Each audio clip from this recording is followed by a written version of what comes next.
यहाँ देखो 9000 रैंक आपको कितने परसेंट पे आती है? 32 से 35%, मतलब 32% पे आप, मतलब वन थर्ड से भी कम मार्क्स यदि आप ला रहे हो तो 9000 रैंक आ रही है आपको, और वन थर्ड से भी कम मार्क्स पे आपको क्या मिल रहा है? आईटी बॉम्बे। मतलब भले आपको ये ब्रांच पसंद ना हो, लेकिन फिर भी एक कॉलेज का भी टैग होता है जो कि आपको आईटी बॉम्बे का मिल रहा है। तो हेलो एवरीवन, जैसा कि आप वीडियो का थंबनेल और टाइटल देख के समझ ही गए होंगे कि इस वीडियो में क्या होने वाला है। लेकिन फिर भी मैं बता देता हूँ, इस वीडियो में मैं बेसिकली सारे आईआईटीज़ का कट ऑफ डिस्कस करने वाला हूँ ब्रांच वाइज, कि कौन सी आईआईटी कितने रैंक पे ओपन हुई थी, कितने रैंक पे क्लोज हुई थी। और मैं आपको स्पेसिफिकली सारे ब्रांचेस के बारे में बताऊंगा कि जैसे सीएस ब्रांच कितने पे ओपन हुई थी और कितने पे क्लोज हो गई थी, और ऐसे करके मैं सारे ब्रांचेस का डेटा आपको दिखाऊंगा। और साथ ही साथ मैं आपको मार्क्स वर्सेज रैंक भी बताऊंगा कि रफली कितने मार्क्स पे आप कितना अपना रैंक एक्सपेक्ट कर सकते हो। और इसके साथ ही मैं आपको ये बताऊंगा कि कंपटीशन कितना होता है, कितना परसेंटेज सिलेक्शन रेशियो होता है। सभी चीज़ें मैं बताने वाला हूँ आईआईटी के बारे में इस वीडियो में। तो ये वीडियो किन के लिए है? तो ये वीडियो यदि आप जेई 2024 का भी जेई एडवांस का एग्जाम देके आए हो, या फिर जेई 2025 में देने वाले हो आप एडवांस का एग्जाम, या फिर जेई 2026 में देने वाले हो, तीनों ही साल के स्टूडेंट्स के लिए काफ़ी बेनिफिशियल होने वाला है। 2024 वालों के लिए तो सबसे ज़्यादा बेनिफिशियल होने वाला है, क्योंकि वो अभी जेई एडवांस दे के आए, तो अभी कुछ दिनों में उनका रैंक भी आ जाएगा, तो उनको काउंसलिंग के टाइम पे काफ़ी मदद मिलेगी इससे। वो एक एस्टीमेट लगा पाएंगे कि उनकी कितनी रैंक आएगी, तो वो कौन सा आईआईटी में जा सकते हैं। अपना आप टारगेट आईआईटी भी इसके थ्रू आप पहचान सकते हो कि आपको कौन से आईआईटी में जाना है, और आपके रैंक पे आपको कौन सी आईआईटी मिल रही है। और मैं बोलूँगा कि यदि अभी आपके पास टाइम नहीं है तो आप ये वीडियो को बंद कर दो, वॉच लेटर में कर दो और बाद में आप देखना। तो ये वीडियो आपको पूरा एक डिटेल्ड में बताने वाला हूँ मैं इस वीडियो में, कि आईआईटी क्या होता है, कितना रैंक चाहिए, कितने मार्क्स लाने पड़ते हैं, मैं हर चीज़ डिटेल में बताने वाला हूँ। और वीडियो हो सकता है थोड़ी लंबी भी हो, तो यदि आपके पास अभी टाइम नहीं है तो आप वीडियो बंद कर दो, बाद में देख लेना। और यदि आपके पास टाइम है तो आप ये वीडियो पूरा लास्ट तक देखना, और टाइम बचाने के लिए आप 1.5x स्पीड पे भी देख सकते हो। तो सबसे पहले देखते हैं व्हाट इज़ आईआईटी। तो आईआईटी आप सबको पता ही होगा, इंडियन इंस्टीट्यूट ऑफ टेक्नोलॉजी। और बहुत सारे आईआईटीज़ हैं। आप क्लास 10th के बाद आप यदि साइंस लेते हो तो आप दो चीज़ें ले सकते हो, मैथ्स या फिर बायो। बायो लेते हो तो आप नीट की तैयारी करते हो, और यदि आप मैथ्स लेते हो तो आप इंजीनियरिंग की तैयारी करते हो। और इंजीनियरिंग कराने के लिए बहुत सारे इंस्टीट्यूट्स हैं इंडिया में, एनआईटीज़, ट्रिपल आईटीज़, और आईआईटीज़ उनमें सबसे प्रेस्टिजियस इंस्टीट्यूशन माना जाता है। और ये आप देख सकते हो, ये IIT Bombay, IIT Kharagpur, IIT Delhi. फिर अब आईआईटी, मतलब 10th के बाद हमने मान लो मैथ्स तो ले लिया, लेकिन अब आईआईटीज़ में जाएँ कैसे? तो आईआईटी में जाने के लिए सबसे पहले आपको जेईई मेंस देना पड़ता है, जो कि एनटीए कंडक्ट कराती है। और जेईई मेंस के बाद यदि आपका जेईई मेंस में आपको अच्छी रैंक आ गई आपकी, मतलब जेईई मेंस में परसेंटाइल आती है, तो यदि आपकी अच्छी परसेंटाइल आ गई तो आपको उसके बेसिस पे एनआईटीज़, ट्रिपल आईटीज़ में एडमिशन मिल जाएगा। और यदि आप जेईई मेंस क्वालीफाई करते हो तो आप जेईई एडवांस के लिए एलिजिबल हो जाते हो, जो कि जैब कंडक्ट करता है। और जेईई एडवांस के थ्रू आपको आईआईटीज़ में एडमिशन मिलता है। और यदि मैं बात करूँ कितने टोटल आईआईटीज़ हैं, तो टोटल 23 आईआईटीज़ है एज़ ऑफ नाउ इंडिया में। तो अब चलिए आईआईटीज़ की रैंकिंग डिस्कस करते हैं कि आईआईटी कौन सी आईआईटी कौन से रैंक पे आती है। लेकिन इससे पहले आप अभी वीडियो को पॉज़ करो और आप कमेंट में बताओ कि आपको क्या लगता है कौन सी आईआईटी नंबर 1 पे होगी। तो मैं होप करता हूँ कि आपने कमेंट कर दिया है। तो अब देखते हैं, तो यहाँ आप देख सकते हो ये आईआईटीज़ की रैंकिंग है, जिसमें नंबर 1 पे है आईआईटी मद्रास, नंबर 2 पे आईआईटी दिल्ली, नंबर 3 पे आईआईटी बॉम्बे। लेकिन आप लोगों ने जहाँ तक सुना होगा कि आईआईटी बॉम्बे नंबर 1 है, नंबर 1 है, लेकिन ये हमारे कहने के लिए आईआईटी बॉम्बे नंबर 1 है। ऐसे एक्चुअली में एनआईआरएफ एक बॉडी है जो कि सारे आईआईटीज़ को, बहुत सारे कॉलेजेस को रैंक करती है। तो बहुत सारे फैक्टर्स को देखती है, प्लेसमेंट्स, रिसर्च पेपर, बहुत सारी चीज़ें देखती है। तो ओवरऑल आईआईटी मद्रास नंबर 1 पे है, IIT Delhi number 2, IIT Bombay number 3। और ऐसे ही आप देख सकते हो नंबर 8 तक तो आईआईटीज़ ही है। देन फिर नंबर 9 पे कोई दूसरी कॉलेज है, आईआईटी नहीं है। फिर आईआईटी बीएचयू नंबर 15, नंबर 17। और ऐसे ही आप देख सकते हो टोटल यहाँ आईआईटी भिलाई 81 रैंक पे आती है। और इन सबका आप इस्टेब्लिशमेंट ईयर भी देख सकते हो। आईआईटी मद्रास 1959 में हुआ था, आईआईटी दिल्ली 1963, आईआईटी बॉम्बे 1958। और यहाँ जो आप नीचे के आईआईटीज़ देखोगे जिनकी एनआईआरएफ रैंकिंग बहुत नीचे है, तो वो न्यू आईआईटीज़ है। जैसे कि आप देख सकते हो आईआईटी धनबाद 2016 में ओपन हुआ है, टी जम्मू भी 2016 में ओपन हुआ है। तो मतलब ये नई आईआईटीज़ है, इनको थोड़ा टाइम लगेगा अभी अपनी एनआईआरएफ रैंकिंग सही करने में। तो इसके बाद now let's talk about competition, कि आईआईटी के लिए, चलो आईआईटी के लिए हमने सपना तो देख लिया कि आईआईटी करना है, लेकिन कंपटीशन कितना है। तो अभी यदि मैं जेई 2024 की बात करूँ, तो मैंने पहले बताया आपको कि जेई मेंस देना पड़ता है, उसके बाद जेई एडवांस होता है। तो जेई मेंस में इस बार 12.3 लाख रजिस्ट्रेशन हुए थे, जो कि मतलब पिछले बार से ज़्यादा ही थे। मेरे टाइम पे 12.3 लाख से थोड़े कम ही थे। और इन 12.3 लाख में से 2.5 लाख एडवांस के लिए क्वालिफाई करते हैं। और इन 2.5 लाख में से 35,000 ऐसे स्टूडेंट होते हैं जो कि एडवांस भी क्वालिफाई करते हैं, मतलब उनकी रैंक आ जाती है। तो एडवांस आपने दिया तो आप एडवांस क्वालिफाई कर गए, बोलने के लिए आप एडवांस क्वालिफाई कर गए, आपकी एक रैंक आ गई जी एडवांस में। लेकिन जी एडवांस में रैंक आने का मतलब ये नहीं है कि आपको आईटी मिल जाएगी। मतलब अब क्या बोल रहे हो, आप एडवांस क्वालिफाई भी कर लिया लेकिन आईटी नहीं मिलेगी, ऐसा क्या बोल रहे हो भैया? तो मतलब ऐसा है कि जेई एडवांस में आपको रैंक दे दी जाएगी 35,000 के आसपास तक, लेकिन टोटल आईटीज़ में उतनी सीट्स ही नहीं है। टोटल सीट्स देखा जाए तो 15 से 17,000 के बीच में टोटल रैंक है। तो मतलब आपको जो ऊपर की रैंक होगी उसी के हिसाब से आपको आईटी मिलेगा, लेकिन आपको रैंक 35,000 तक जेई एडवांस दे देता है। तो मतलब ये देख के आपको लग रहा हो कि काफ़ी ज़्यादा कंपटीशन है जेईई में, मतलब 12.3 लाख बच्चे रजिस्टर करते हैं और आप बोल रहे हो 16-17 हज़ार ही सीट है। लेकिन मतलब आपको ज़्यादा घबराने की ज़रूरत नहीं है। मैं आपको इस वीडियो में, यदि आप पूरा देखोगे, इस वीडियो में आपको बहुत सारी चीज़ें बताने वाला हूँ, जिससे कि आपका स्ट्रेस बहुत कम होगा। मतलब आपको पता चलेगा कि कितने कम-कम रैंक्स पे कितने अच्छे मार्क्स आ जाते हैं और उससे आप कितना अच्छे आईआईटी में जा सकते हो। तो चलिए सबसे पहले डिस्कस करते हैं रैंक वर्सेस मार्क्स कि कितने रैंक पे कितने मार्क्स आते हैं। तो यहाँ पे मैं 5 साल का डेटा लेके आया हूँ, 2019 से 2023 तक का। तो यहाँ आप देख सकते हो 2023 में फर्स्ट रैंक आई थी 341 मार्क्स पे, वहीं 5000 रैंक आई थी 153 मार्क्स पे।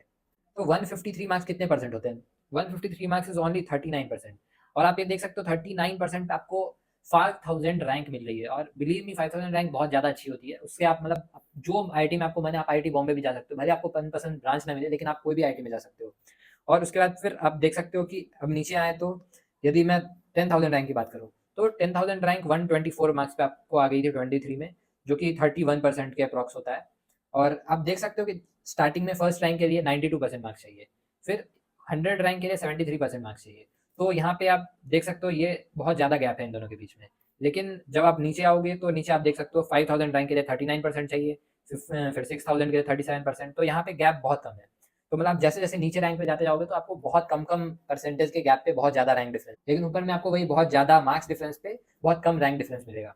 तो अभी जो मैंने आपको रैंक वर्सेस मार्क्स का डेटा दिखाया, इसके थ्रू आप ये अपना एक एनालाइज कर सकते हो कि आपके कितने परसेंट अभी मार्क्स आ रहे हैं और आपको आप कितना रैंक एम कर रहे हो और उसके लिए आपको कितने परसेंट मार्क्स चाहिए। तो आप जो भी अपना एम बना के चल रहे हो उसके हिसाब से आप अपनी तैयारी करो कि आपको उतने परसेंट मार्क्स लाने हैं। और इससे आपको एक फेयर आइडिया मिलेगा कि आईटी कितना टफ है। तो मतलब आपको लगता हो आईटी बहुत ज़्यादा टफ है, लेकिन यहाँ आप देख सकते हो कि यदि आप 50% मार्क्स भी ले आ रहे हो पेपर में, यदि 50% मार्क्स ला रहे हो तो ये देखो आपको 1500 से 2000 के बीच में आराम से रैंक आपकी बन जाएगी। मतलब बस आप 50% मार्क्स ला रहे हो तो आप टॉप आईआईटी में कोई अच्छी सी ब्रांच लेके बैठे रहोगे। तो मतलब उतना भी टफ नहीं है, बस आपको सही तरीके से जेई के लिए पढ़ाई करनी है। आपको टॉपिक्स को अच्छे से चुनना है कि कौन से टॉपिक्स हाई वेटेज है, और ऐसा नहीं कि पूरा ही सिलेबस करना है। जैसे कि आप देख सकते हो 50% में इतनी अच्छी रैंक आ रही है, तो जरूरी नहीं कि आप पूरा सिलेबस करके जाओ। यदि आपको कुछ टॉपिक्स नहीं समझ में आ रहा है बहुत ज़्यादा, तो आप उनको छोड़ भी सकते हो, और लेकिन आप बस जो भी इंपॉर्टेंट चैप्टर्स है उनको करके जाओ, आपकी काफ़ी अच्छी रैंक आ सकती है। तो अब चलिए डिस्कस करते हैं cut off of IITs branch wise, जो कि हमारे वीडियो का टाइटल था। लेकिन उससे पहले मैं आपको बताना चाहूँगा हमारे मेंटरशिप के बारे में। तो हमने आईआईटी बॉम्बे के स्टूडेंट्स ने मिलकर एक मेंटरशिप स्टार्ट किया आप लोगों के लिए, जिसमें कि आईआईटी बॉम्बे के स्टूडेंट्स आपको मेंटोर कर रहे होंगे, आपको आपके प्रिपरेशन में गाइडेंस दे रहे होंगे कि आपको कैसे प्रिपरेशन करने चाहिए, और साथ ही साथ हमने जो मिस्टेक्स की वो मिस्टेक्स आप ना करो, और आपको हम प्रॉपर स्ट्रैटेजी बता रहे होंगे और कुछ अपने टिप्स एंड ट्रिक्स भी बता रहे होंगे सीक्रेट, जो कि हमने यूज़ किए और हम आईआईटी में आज हैं। तो वो सब चीज़ें भी हम आपके साथ डिस्कस करेंगे। इसमें आपकी रेगुलर गूगल मीट होगी मेंटर के साथ, साथ ही साथ रैंक इंप्रूवमेंट सेशन होगा एवरी वीक, और उसके साथ ही टेस्ट सीरीज आपको एवरी संडे एक टेस्ट भी मिलेगा, जिसमें कि आप अपने बाकी जो भी मेंटीज है उनके साथ आप देख सकते हो, कंपेयर कर सकते हो अपने आप को कि आप कितने मार्क्स ला रहे हो, बाकी कितने मार्क्स ला रहे हैं। उसके बाद आपको बहुत सारे बच्चों का ये भी होता है बैकलॉग, तो आपको इसमें बैकलॉग सपोर्ट भी मिलेगा कि जो आपके मेंटर है उन्होंने अपने टाइम पे कैसे बैकलॉग के साथ डील किया था, कैसे उन्होंने अपना बैकलॉग खत्म किया था। तो बैकलॉग के बारे में भी आपको अच्छे से बताया जाएगा कि बैकलॉग कैसे इफिशिएंट तरीके से खत्म करते हैं। और 24/7 आपको टेक सपोर्ट मिलेगा। आप जब भी चाहो अपने मेंटर को टेक्स्ट करके आप अपने डाउट्स पूछ सकते हो, और मेंटर आपको जल्द से जल्द आपका रिप्लाई करेंगे। और आपको यदि ये इनरोल करना है तो आप हमारे वेबसाइट jachievers.com, इसका लिंक डिस्क्रिप्शन में है, आप जा करके वहाँ पे रजिस्टर कर सकते हो, इनरोल कर सकते हो हमारे मेंटरशिप प्रोग्राम में। और ये भी 2025 और 2026 दोनों स्टूडेंट्स के लिए, दोनों ईयर के स्टूडेंट्स के लिए। तो चलिए अब बात करते हैं हम आईआईटीज़ की कट ऑफ। तो सबसे पहले आईआईटीज़ की कट ऑफ में सबसे पहले आता है आईआईटी बॉम्बे। लेकिन आपने अभी देखा कि नंबर 1 पे एनआईआरएफ रैंकिंग में आती तो आईआईटी मद्रास है, लेकिन मैं फिर भी आईआईटी बॉम्बे से स्टार्ट करूँगा। तो सबको पता है आईआईटीज़ का किंग कौन है, आईआईटी बॉम्बे है ऑब्वियसली। तो हम आईआईटी बॉम्बे के बारे में यदि बात करें तो आप ये देख सकते हो, ये पिछले साल का डेटा मैं आपको दिखा रहा हूँ 2023 का, जो कि जोसा के साइट पे भी है। और ये मैं आपको दिखा रहा हूँ जनरल और ओपन कैटेगरी के लिए। ये मतलब कि आप यदि मेल हो और जनरल कैटेगरी से हो तो आपके लिए ये कट ऑफ होने वाली है। और यदि आप किसी और कैटेगरी से हो तो वो भी मैं आपको आगे बताऊंगा कि उसकी आप कट ऑफ कैसे देख सकते हो। तो सबसे पहले यहाँ पे भी देखा जाए तो सीएस ब्रांच आप देख सकते हो, कंप्यूटर साइंस, जो कि जिसका ओपनिंग रैंक था 1, मतलब AR1 ने चुना आईआईटी बॉम्बे कंप्यूटर साइंस, और ये क्लोज कितने पे हो गया, 67 रैंक पे। तो मतलब आप देख सकते हो कितना ज़्यादा कंप्यूटर साइंस लेना आईआईटी बॉम्बे में कितना ज़्यादा टफ है, कि मतलब बस 67 रैंक पे बंद हो गया आईआईटी बॉम्बे का कंप्यूटर साइंस। तो कंप्यूटर साइंस तो काफ़ी मुश्किल है, लेकिन मैं आपको वहीं पे एक इसका दूसरा फेज भी दिखाना चाहूँगा। यहाँ आप देख सकते हो बीएस इन केमिस्ट्री, इसकी ओपनिंग रैंक यदि आप देखोगे तो ये थी 5243 और वहीं यदि आप इसकी क्लोजिंग रैंक देखोगे तो ये देखो 9064। मतलब यदि आपकी 9064 रैंक भी है, मतलब 9064 रैंक यदि मैं आपको दिखाऊं तो ये देखो 9064, यहाँ देखो 9000 रैंक आपको कितने परसेंट पे आती है? 32 से 35%, मतलब 32% पे आप, मतलब वन थर्ड से भी कम मार्क्स यदि आप ला रहे हो तो 9000 रैंक आ रही है आपको। और वन थर्ड से भी कम मार्क्स पे आपको क्या मिल रहा है? आईटी बॉम्बे। मतलब भले आपको ये ब्रांच पसंद ना हो, लेकिन फिर भी एक कॉलेज का भी टैग होता है जो कि आपको आईटी बॉम्बे का मिल रहा है। यदि आप बस 9000 रैंक ले आ रहे हो, वो भी 33% मार्क्स हो, तो आपको आईटी बॉम्बे तो मिल जाएगा। तो ये उन स्टूडेंट्स के लिए काफी बड़ा मोटिवेशन होगा जिनकी की तैयारी बहुत ही खराब है अभी, और वो सोच रहे हैं कि उनका बिल्कुल ही नहीं हो सकता। तो आप ये सोच सकते हो कि यदि आपको आईटी बॉम्बे चाहिए, भले आपको ब्रांच से मतलब नहीं है, तो आप अभी भी 33% मार्क्स यदि ले आओ तो आराम से आप आईटी बॉम्बे जा सकते हो। और यहाँ पे आप देख सकते हो ये एरोस्पेस ब्रांच का 2694 क्लोजिंग रैंक था। और यहाँ पे आपको सारे ब्रांचेस का डेटा यहाँ पे दिख गया। मैंने सीएस के लिए बता दिया और जो लास्ट रैंक थी वही बता दिया आपको।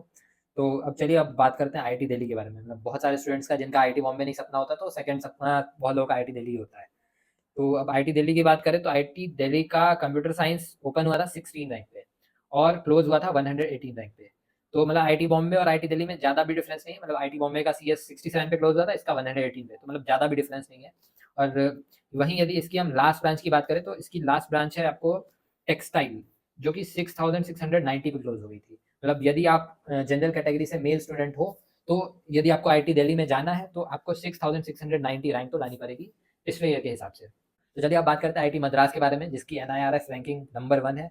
तो आईटी मद्रास की बात करें तो आईटी मद्रास में कंप्यूटर साइंस ओपन हुई थी 42 रैंक पे और वहीं ये क्लोज हो गई थी 148 रैंक पे।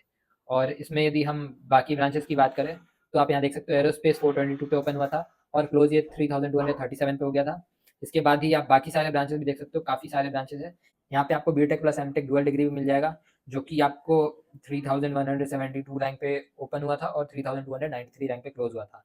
और इलेक्ट्रिकल इंजीनियरिंग की यदि बात करते तो इलेक्ट्रिकल इंजीनियरिंग आईटी मद्रास में 150 पे ओपन हुई थी और 964 पे क्लोज हो गई थी। और मैं यहाँ पे आपको ब्रांच चेंज के बारे में बता दूं कि बहुत सारे आईटीज में ऐसा होता है कि आप स्टार्टिंग में नीचे की ब्रांच में होते हो, लेकिन ब्रांच चेंज का ऑप्शन यदि आपके कॉलेज में है तो आप यदि अच्छी सीपीआई लाओगे, कॉलेज में आपका परफॉर्मेंस यदि अच्छा है, तो आप अपने ब्रांच को अपग्रेड कर सकते हो। लेकिन ये फीचर बहुत सारे आईटीज में नहीं है। जैसे 2 साल पहले था आईटी बॉम्बे में भी, लेकिन 2023 से ब्रांचेस बंद कर दिया गया आईटी बॉम्बे में। और मैक्सिमम आईटीज में ब्रांचेस बंद कर दिया गया। कुछ कुछ आईटीज हैं जिनमें अभी भी ब्रांचेस है, तो वो आप खुद आपको सर्च करना पड़ेगा कि कौन सा आईटी में ब्रांचेज है। और यदि आपको बाद में जाके अच्छी ब्रांच लेनी किसी आईटी में, तो आप उस हिसाब से अपना कॉलेज चुनना कि जिसमें ब्रांचेज हो, और आप उस कॉलेज में जाओ, अच्छा अपना एकेडमिक्स रखो कॉलेज के अंदर, और आप अच्छे ब्रांच में उसके बाद भी जा सकते हो। तो इसके बाद अब बात करते हैं आईटी कानपुर के बारे में। तो आईटी कानपुर का कंप्यूटर साइंस ओपन हुआ था 124 पे और ये क्लोज हो गया था 238 पे। और वहीं पे इलेक्ट्रिकल इंजीनियरिंग की बात करें तो इलेक्ट्रिकल इंजीनियरिंग 539 पे ओपन हुआ था और 1349 पे क्लोज हो गया था।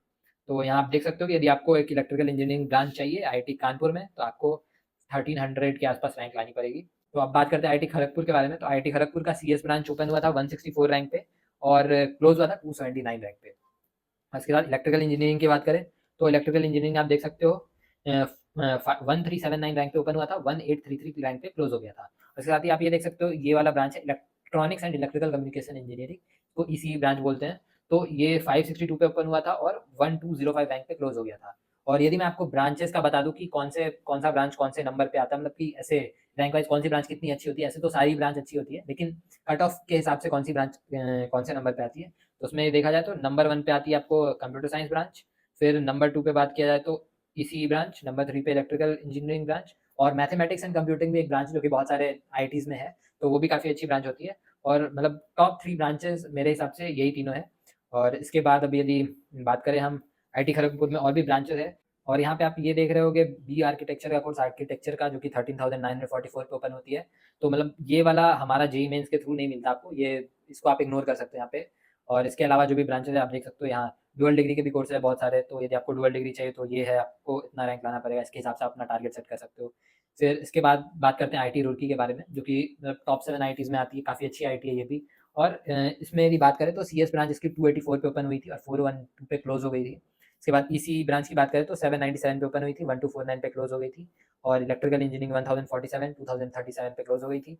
और इसके बाद आप मतलब बाकी सारे ब्रांचेस का भी डेटा यहाँ पे देख सकते हो कितने रैंक पे क्लोज हुई थी। आपको जो भी ब्रांच पसंद है आप इसमें वीडियो पॉज करके देख सकते हो कि आपको कौन सा ब्रांच चाहिए, उस हिसाब से आपको कौन सी रैंक चाहिए, और उसको आप फिर वीडियो में यहाँ पे मैंने दे भी रखा है ये मार्क्स वैसे रैंक का डेटा। तो आप अपना जो भी टारगेट आईटी है उसमें जो भी आपको ब्रांच चाहिए उसका आप पहले वहाँ से आप रैंक देख सकते हो कितनी रैंक लानी है, और आप इस डेटा से देख सकते हो उस रैंक को पाने के लिए आपको कितने परसेंट मार्क्स लाने हैं।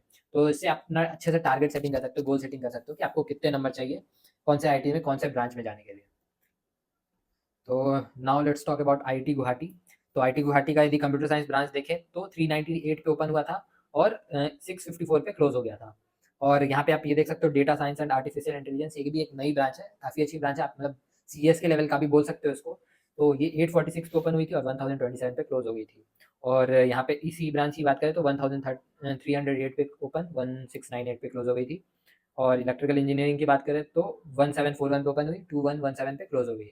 और यदि आपको आईटी गुवाहाटी में बस एंट्री चाहिए कि बस मुझे एंट्री मिल जाए, तो उसके लिए आपको लास्ट रैंक जो है वो आपको bio science and bio engineering branch में क्लोजिंग रैंक 10,455, इतनी रैंक यदि ले आओगे तो आपको आईटी गुवाहाटी में एंट्री मिल जाएगी। तो इसके बाद चलिए अब मतलब यही थी टॉप 7 आईआईटीज़, मतलब टॉप 7 आईआईटीज़ का मैंने आपको डेटा बता दिया। इसके अलावा भी आपको यदि किसी और आईआईटी का डेटा चाहिए कि मान लो आपको आईआईटी हैदराबाद में जाना है, आईआईटी हैदराबाद का कंप्यूटर साइंस का कट ऑफ चेक करना है, तो आप जा सकते हो कॉलेज प्रवेश के वेबसाइट पे। मैंने ये जो भी डेटा आपको दिखाया मैंने वहीं से लिया है। और कॉलेज प्रवेश के वेबसाइट पे जाके आपको अपना जो भी आईआईटी है उसको सर्च करो और उसका आपको कट ऑफ दे देगा। वहाँ पे आप जाके अपनी कैटेगरी भी सिलेक्ट कर सकते हो और जेंडर भी सिलेक्ट कर सकते हो। उसके हिसाब से आप अपना जो भी आपका जितना रैंक चाहिए आपको जिस आईआईटी में जाने के लिए, वो आप वहाँ से देख सकते हो पूरा डेटा। और मैंने टॉप 7 आईआईटी के बारे में आपको दिखा दिया और आपको ये भी एक रफ आइडिया मिल गया होगा इससे कि कितने मार्क्स पे कितना रैंक आ जाता है और कितने रैंक पे कौन सी आईआईटी में कौन सा ब्रांच मिल जाता है। तो मतलब आप यहाँ इस वीडियो के बाद मैं ये चाहता हूँ कि आप अब एक टारगेट तो अपना सेट कर लो कि आपका कौन सा आईआईटी में कौन सा ब्रांच आपको चाहिए, तो आप टारगेट फिक्स कर लो। तो मतलब ये वीडियो देखने के बाद आपको ये तो पता चला हो कि आईआईटी का जितना हुआ है मार्केट में, हाँ आईआईटी तो बहुत टफ है, बस इंटेलिजेंट बच्चे ही आईआईटी को क्रैक कर सकते हैं, मैं तो उतना इंटेलिजेंट हूँ नहीं। बहुत सारे डीएम भी आते हैं जिसमें लोग लिखते हैं कि भैया यू आर सो इंटेलिजेंट, मैं आपके उतना इंटेलिजेंट नहीं हूँ, क्या मैं आईआईटी क्रैक कर सकता हूँ, आपके 10th में बहुत अच्छे मार्क्स आए थे। तो मतलब एक तो 10th के मार्क्स का मैं बताऊँ तो 10th का मार्क्स मैटर नहीं करता कि आपके कितने इंटेलिजेंट हो। यदि मैं अपने 9th के मार्क्स बताऊँ तो 9th में मेरे 75 to 80% मार्क्स ही आते थे। तो मतलब मैं भी एक एवरेज स्टूडेंट ही था। आप जितना मेहनत करोगे, जितना हार्ड वर्क पुट इन करोगे, जितना कंसिस्टेंट रहोगे, आपकी रैंक उतनी ज़्यादा अच्छी होती जाएगी, आपके उतने अच्छे मार्क्स आते जाएंगे। और जैसे जैसे आप हार्ड वर्क करोगे आपका इंटेलिजेंस लेवल भी बढ़ता जाएगा। मतलब इंटेलिजेंट कोई गॉड गिफ्टेड चीज़ नहीं, कोई भी बचपन से इंटेलिजेंट नहीं होता। जो भी हार्ड वर्क करता है उसी का इंटेलिजेंस लेवल बढ़ता है। तो आप भी हार्ड वर्क करो, आप भी इंटेलिजेंट हो जाओगे। और इसके बाद अब एक फन फैक्ट मैं बताना चाहूँगा। आप मतलब मैं बोलता हूँ पहले आप गेस करो कि आपको क्या लगता है जो भी लास्ट स्टूडेंट पिछले साल गया होगा आईआईटी में उसकी क्या रैंक होगी। जनरल की बात कर रहा हूँ मैं, जनरल मेल स्टूडेंट। तो आपको क्या लगता है कि कितने रैंक पे लास्ट बच्चा आईआईटी में घुसा होगा। आई होप कि आपने कमेंट कर दिया होगा। तो आप देख सकते हो 17296 ये रैंक है जिसपे कि पिछले साल 2023 में लास्ट बच्चा आईआईटी में चला गया था। आईआईटी जम्मू में एक ब्रांच मिली थी, कोई मुझे याद नहीं है, लेकिन 17296 भी यदि आपके आ रहे तो आप कहलाने के लिए आईआईटीएन हो जाओगे कि आप हाँ मैं आईआईटीएन हूँ, आपके पास आईआईटी की डिग्री आ जाएगी। तो मतलब आप देख सकते हो उतना भी कोई हार्ड नहीं है। और 17,000 रैंक की बात करूँ तो ये आपको इजिली 25% मार्क्स पे आ जाएगा जे एडवांस में। और 25% मार्क्स यानी कि 1/4 ऑफ द पेपर। तो फिर से मैं बताना चाहूँगा यदि आप में से कोई भी स्टूडेंट ऐसे हो जिनको की गाइडेंस की नीड है, मतलब जो अब से मान लो उन्होंने पहले बहुत सारी गलतियाँ की है, लेकिन अब वो पूरा रेडी है कि हाँ अब से मैं तैयारी करने के लिए रेडी हूँ, अब से मैं हार्ड वर्क करूँगा। तो उनको एक प्रॉपर गाइडेंस चाहिए, उनके घर में कोई आईआईटी से या फिर इंजीनियरिंग फील्ड से नहीं है जो कि उन्हें गाइड कर सकता है। तो आप हमारा ये मेंटरशिप प्रोग्राम ले सकते हो जिसमें कि आईआईटी बॉम्बे के स्टूडेंट्स आपको गाइड करेंगे। ये काफ़ी ज़्यादा बेनिफिशियल होगा आपके लिए। तो jeachievers.com वेबसाइट पे जाओ और आप इसके लिए हमारा मेंटरशिप प्रोग्राम में एनरोल कर सकते हो। और काफ़ी ज़्यादा सीक्रेट टिप्स एंड ट्रिक्स आपको मिलेंगी और रेगुलर बातें भी होती रहती है हमारी उस पे। तो आई होप कि यदि आपको इसकी ज़रूरत है तो आप इसमें आओ, हम लोग आपको हेल्प करने के लिए रेडी हैं।